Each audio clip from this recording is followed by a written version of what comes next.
Quick commerce సేవలు ఇప్పటి వరకు మెట్రో నగరాలకే పరిమితంగా ఉండేవి. ఇప్పుడు అవి టైర్ 3, టైర్ 4 నగరాలకు కూడా విస్తరిస్తున్నాయి.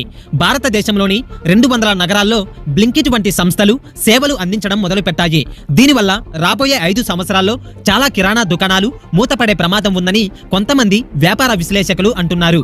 కానీ మరోవైపు 10 నిమిషాల్లో సరుకులు డెలివరీ చేసే విధానం కిరాణా షాపులపై అంత పెద్ద ప్రభావం చూపదని మరికొందరు అభిప్రాయపడుతున్నారు. మెట్రో నగరాల్లో ఇప్పటికే ఈ సేవలు ఉన్నప్పటికీ అక్కడ కూడా స్థానిక దుకాణాలు కొనసాగుతూనే ఉన్నాయని వారు ఉదాహరణగా చెబుతున్నారు. ఎందుకంటే కిరాణా షాపుల్లో అప్పు సౌకర్యం, వ్యక్తిగత పరిచయం, తాజా సరుకుల నమ్మకం వంటి అంశాలు ఇప్పటికీ ప్రజలను ఆకర్షిస్తున్నాయి. అయితే భవిష్యత్తులో పోటీ మరింత పెరగడం ఖాయం. కిరాణా వ్యాపారులు కూడా డిజిటల్ చెల్లింపులు, హోమ్ డెలివరీ వంటి సదుపాయాలను అందిస్తూ మార్పులకు అనుగుణంగా ముందుకు సాగితే క్విక్ కామర్స్ తో పోటీపడి నిలబడగలుగుతారు. లేదంటే పెద్ద కంపెనీల ప్రభావం చిన్న వ్యాపారాలపై క్రమంగా పెరిగే అవకాశం ఉంది. దీనిపైన మీ ఒపీనియన్ ఏమిటో కామెంట్ చేయండి. లైక్ చేసి సబ్స్క్రైబ్ చేసుకోండి.